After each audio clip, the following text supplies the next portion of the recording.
Oras na lamang ang ating bibilangin at magaganap na ang pag-iisang puso ni na Prince William at Kate Middleton. Ito ang Westminster Abbey kung saan gaganapin ang wedding ceremony.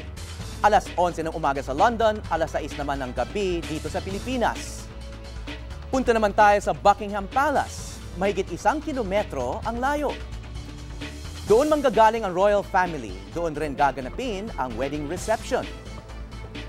Live na mag-uulat doon ang ating kapusong si Connie Season. Connie, kamusta na sa paligid ng Buckingham Palace? Yes, Howie.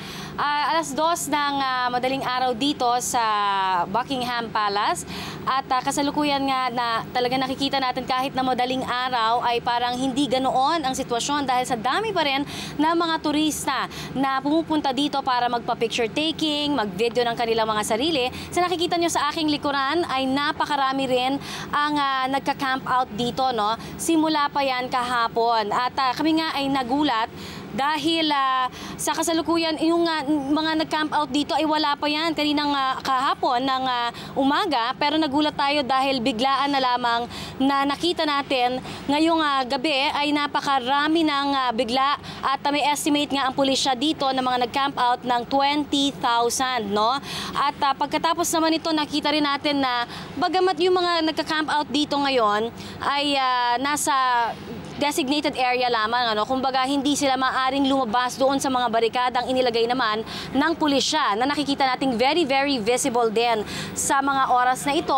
Nakikita natin na marami na rin ng mga nakatalagang pulisya all over Buckingham Palace para naman na masiguro ang seguridad ng bawat isa sa mga nagka-camp out dito, mga turistang dumarating at pati na rin yung mga locals na pupunta, naglalabas-masok dito naman sa Buckingham Palace para nga daw makakuha sila ng pwesto. Ngayon pa lamang, this early, ay marami na sa kanila talaga ang pumupwesto na para to have a good view para sa gaganapin naman na Royal Parade na inaasahang magaganap. Particularly dito mismo sa Buckingham Palace, lalabas si Queen Elizabeth II kasama ang kanya namang asawa na si Prince Philip, Duke of Edinburgh.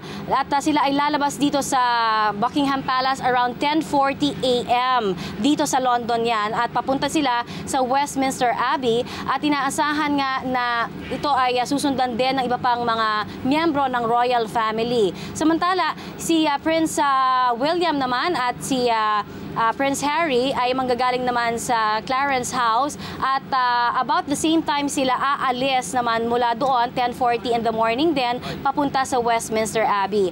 At pagkatapos naman yan ay napag-alaman din natin na around 10:50 or 10:51 saka naman aalis si Kate Middleton kasama ang kanyang ama noon sakay ng limousine mula naman sa Goring Hotel at dito naman sila dadaan sa mga ruta ng The Mall at papunta na mismo doon sa Westminster Abbey at inaasahan nga na alas 11 ng umaga dito naman sa London ay magaganap ang kasalan nina Prince William at nina Kate Middleton sa Westminster Abbey. Inaasahan na meron ngang 1,900 congregation o mga guests na inimbitahan ang palasyo para masaksihan ang pag-iisang dibdib nina Kate Middleton at Prince William.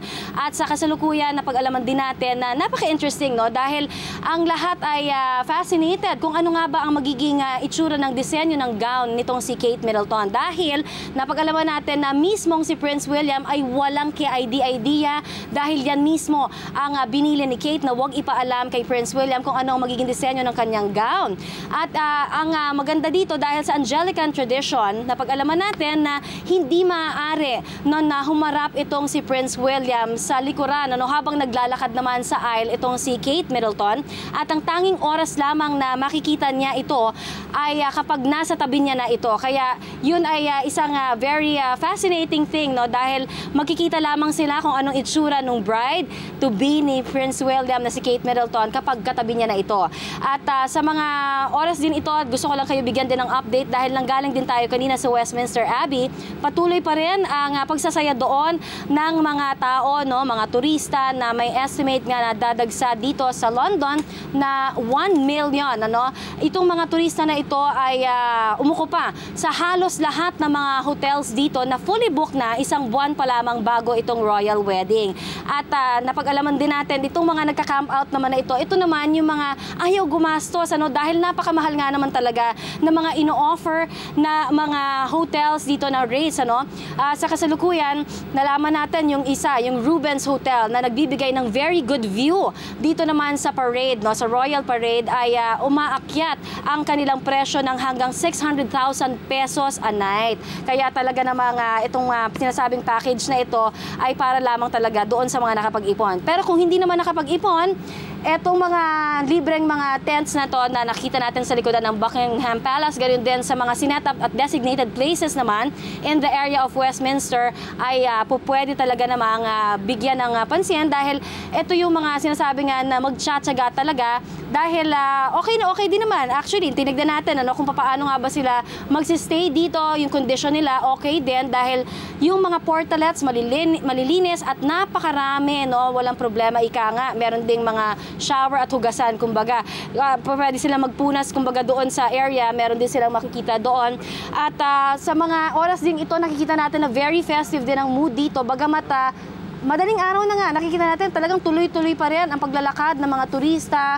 At gayon din yung mga pamilya dito, mga magbabarkada, ay sinasamantala rin ang oras na ito para nang sa gayon ay mag-bonding, ika nga, Napakalamig ng panahon ngayon dito sa London, In fact, kanina 2 hours ago nag-check ako, nung weather nating update dito sa London, at napag-alaman natin na 12 degrees. Ito rin yung same weather temperature na, kumbaga, kinadgis na namin nang pumunta kami dito sa London, ganito na yung namin na weather, Pero for some reason, parang mas malamig talaga ngayon. Yun galing ng sinasabi ng mga taga rito mismo sa London na sanay sa lamig. Sinasabi nila na parang hindi daw 12 degrees ang lamig dito, Kaya nakakabilib na merong mga nagka-camp out pa rin dito na may mga bags na lang na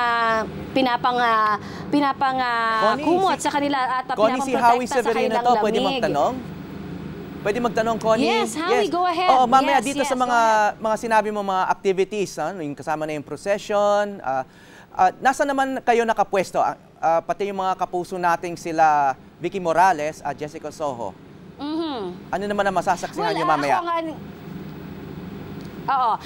Ako ay naka-designate na mag-report dito naman sa Buckingham Palace, kung saan masasaksihan nga natin, katulad na sabi ko kanina, ang paglabas naman ng royal family mula dito papunta naman sa Westminster Abbey. Ngayon, ang ating kapuso namang si Vicky Morales ay magre-report at magbibigay sa atin ng updates tungkol pa rin sa kasalan doon naman sa Westminster Abbey, pagsapit naman ng alas 11 ng umaga.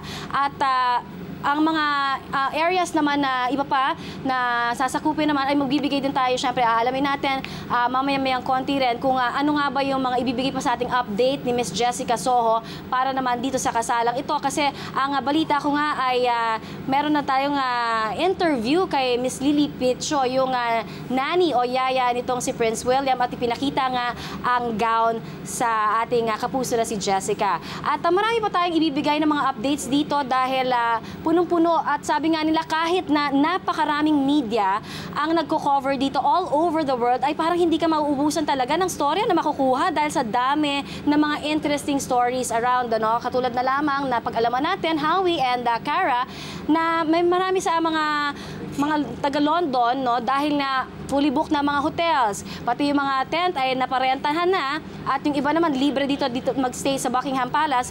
Yung mismong tahanan nila ang kanila mismong ino-offer sa mga turista para doon manatili. At syempre, sabi nga nila, it's a good opportunity for them to also earn, particularly dahil ito ay hindi na mauulit siguro sa ilang taon pa, At sabit na sabit talaga lahat dahil after, sabi nga nila, nga nila dahil Connie, magtatanong ulit ako? Yes, Howie, go ahead. Mga kapuso, may konting delay lang po. Connie, marami ka rin bang na-enkwentro mga Pilipino dyan? Nagkakampo na rin ba? Meron din bang nakatent? May excitement din ba sa Filipino community dyan sa London sa gaganapin na kasal? Yes, definitely. Actually, Howie, alam mo, unang araw pa lamang namin dito sa London ay marami na tayong mga nakitang mga Pilipino talaga na na mula sa iba't ibang parte ng UK at sila ay pumunta dito sa London para magsama-sama. At in fact, yung mga nurses na nakausap natin, Howie, ay nag-vacation leave na sila 1 week ahead. Kumbaga para talagang, in other words, talagang ma-celebrate nila ng husto itong kasalang Kate Middleton at Prince William. At marami pa tayong ibang mga Pilipinong na-interview at kabilang nga dyan yung ilang mga estudyante na narito. Pero dito sa mismong area kung saan nagka-camp out yung mga narito ngayon ay wala pa tayo natsitsempo ang Pinoy, no? Nakikita parating mga taga dito lamang. So, Howie and Cara, ibabalik ko muna sa inyo at bibigyan ko kayo ng mga updates sa mga susunod pa na oras. Maraming salamat, Connie Season.